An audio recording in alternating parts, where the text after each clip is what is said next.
All right, I'm here with Brad Bailey, director of Her Fight, His Name, the story of Gwen Carr and Eric Garner. Well, first of all, what brought you on to do this? Obviously, like with Eric Garner and George Floyd, and there was like a bunch of these kind of murders in the news at the time. From my perspective, it seemed to kind of like there was kind of like a fever pitch socially when that happened, and it seems to have waned off over the years. And I'm glad that you have something like this that maybe might stoke another fire because this is a problem that has not been solved yet. No. Well, thank you so much, Eric, for the time you're spending today. I decided to do this film in 2017 when I saw that Erica Garner, who was Eric Garner's daughter and Gwen Carr's granddaughter, had passed away, and she had passed away of a heart attack. And from the way the news reports reported it, it was the stress brought on by the activism she had taken on because of the death of her father. And it also spoke to sort of larger issues of Black maternal mortality and sort of the ripple effects of racism and how it impacts the body in different ways and health over a long-term period. I called Ms. Carr a few months later when she agreed to do the film. This particular story, I believe the Eric Garner story, was a cultural touch point.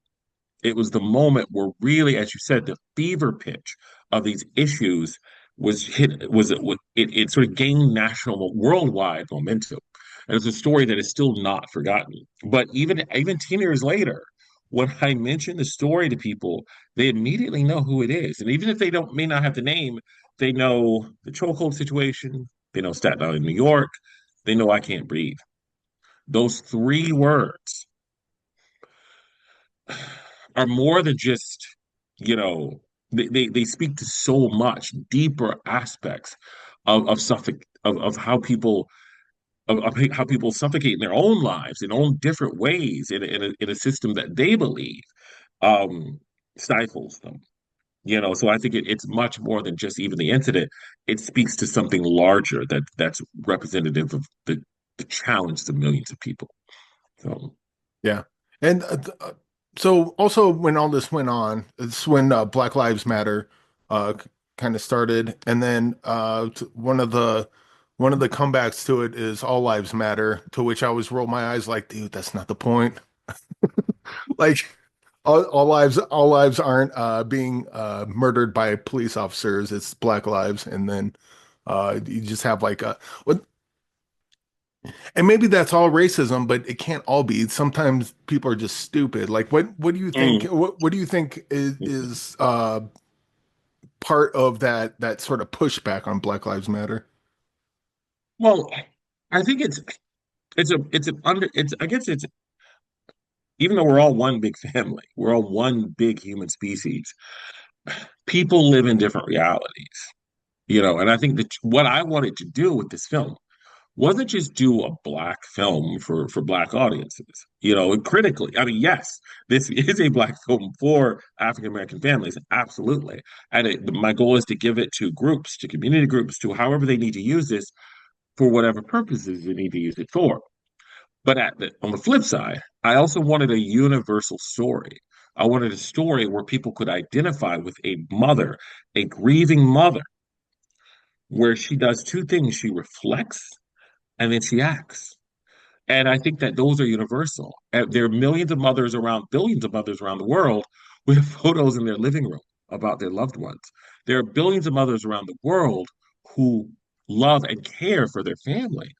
And so even after her loved ones have passed on, billions of mothers around the world really try to find ways to honor the legacy of their children.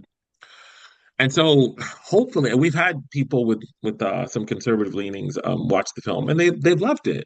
They may not clearly have agreed with some of the approach that or the political approach in the film, but the storytelling, the universal aspects, the things that I knew were universal, they agreed with.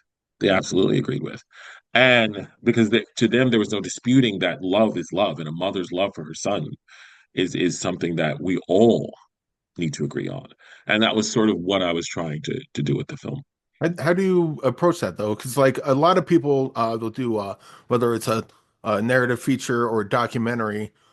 It's easy to get someone that already agrees with you on your side because they're already on Mm. your side. But when you do these movies, the idea is to pull someone in that is not already with you. You know, you don't want to preach to the choir. So like Absolutely. how do you manage that when making this, for example? Well, part of this was showing, like, example, the archives, her growing up, her, being in a church, growing up in a church, in a neighborhood street, and how she dealt with the loss, the immediate loss of her family members before Eric, and then the family members after Eric. And so there were stories here. There were losses in this film that have no political bent to them, and so for me, even if somebody may have who's on one side of the spectrum may have a disagreement with the particular situation that happened on Bay Street in Staten Island, this story is about, yes, Eric, but it's also about the larger story of his mother and the framework from which she comes from to do the things she does. And I think that anybody, hopefully, if understanding human love and human pain can identify with that. I hope that is my goal, so that they can understand that there is a real person behind these stories, and so it will allow them to identify with that on some level. And I think there are a lot of people. There are some people on each side of the spectrum you cannot and will not be able to convince, but I do not believe that that is where the majority of Americans actually sit. And I believe that the majority of Americans sit somewhere in the middle, and I believe that they care about the same things, and that they care about their children. They care about the legacy of their children. They care about the dreams of their children. And no matter where they're from, no matter who they are, no matter what they do. And I hope that they'll see that in Gwen Carr. And from the people I've spoken to so far, and several of them have been on the more right aspect of that spectrum, they have. They have. They may not have agreed with some of the details of the case or what have you, but when it comes to her and the universal aspects of her love for her family, that part they agree on, and the storytelling, how we conveyed that, they agree with. Yeah. And this was about half hour short, give or take a few minutes. What are some of the advantages of doing a short as opposed to like a mini series or a feature length film? Yeah, I've seen movies that go feature length, or it's like that probably should have been a short, but then I watch this, I'm like, Mm. I could have watched a 3 hour docuseries on this. Like, what was the choice of making this into a half hour short? Well, money, and also, but I wanted something that we live in an attention deficit world. We live in a world where people have very short attention spans, and I wanted something that was succinct, that was packed, and that was able to be sort of digested, so called, in a sort of relatively bite-sized chunk. And 30 minutes is shorter than, most episodes on television. But I needed to like fit 6 years in 30 minutes, and that was difficult to do. I'm also a teacher, I'm an educator in many different ways. And so what I wanted to do was allow classrooms, organizations, civic organizations, community groups to be able to take this and to coordinate town halls or meetings or whatever they want to do, where they could show this for 30 minutes and then have another 30 minutes of discussion. And so you could fit all, so in 1 hour, somebody can come in at 2 o'clock, and by three, there was the potential for them to have a completely different perspective on the world. And I think that is something extraordinary. If you can do that in that relatively short period of time, because that's sometime all the time you just may have. And so that was my goal, to not just produce films, but also to educate from the things that I produce. And what's a release plan for this? Again, with feature length, it's like, oh, it's going to be in theaters on this day. With shorts, shorts are always kind of weird because how they kind of get put out. But I'd like, if you know, I'd like to point people to where to watch this because I think it's great.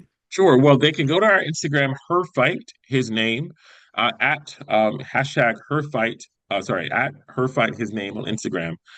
And we will be having distribution plans shortly. But what's most important is that we're having screenings all around the world, so to speak, where people could go in and engage and look at the film. And it's almost like a community understanding of sorts. So that's the goal. That's what we've been having. And Yeah, that's what we've been doing. You know, we want to inspire. Like I said, the film does not come from a political bent. You know, it doesn't try to make, it tries to make a simple, universal story about a mother. And that's what we tried to do. Well, just go ahead and end on this. I always ask people I talk to get like movie recommendations because we are a movie podcast. Although Sure. I love talking these kind of things when I get the chance. But get a movie recommendation of something that you've seen that's like this is really good and no one talks about it. Oh goodness, that's on the spot there. God, I've watched so many. So would it be a documentary or a feature film or what? It's whatever you're thinking. Maybe Oh something you goodness. saw a long time ago. Maybe something you saw last week. There was a documentary called Three Identical Strangers a while back, which is a documentary. I can't give the secrets away, but there's so many different films out there who inspire me on so many different levels. I'm trying to have a list, but that was a really excellent documentary. I also saw we I get inspired by somebody this French writer by the name of Annie Ernaux. She has something called Super 8, the tapes. That was really one of the inspirations for this film. It's about how memories get serve as triggers to allow a person to go back in time to a particular critical moment in their lives and what that does to a person. So French writer Annie Ernaux, who won the Nobel Prize in Literature because of these, I was a fan of her before she won her Nobel Prize, but we actually happened to be at the Nobel Prize sort of concert in Stockholm the year she won. But she was been always been an inspiration. Her movie called Super 8, which is a documentary, which I don't, it's in French, but I think that it's subtitled, but I think it really can, it was one of the inspirations for this film. And her book called The Years, which was also just fantastic, which is one of the sort of Bibles that we use to sort of find a way to adapt photos to, in terms of narrative, understand the narrative of this piece to memory. But there's so many different films out there that continue to inspire, but a lot of people need to know more about. So Uh, all right. Well, Brad, thanks for joining me. I really love the documentary. It sucks that the documentary has to exist, but you did a great job on it, and I respect what you do and what Gwen does. And yeah, thanks for joining me today. thank you. I appreciate your time. Thank you so much. This was great.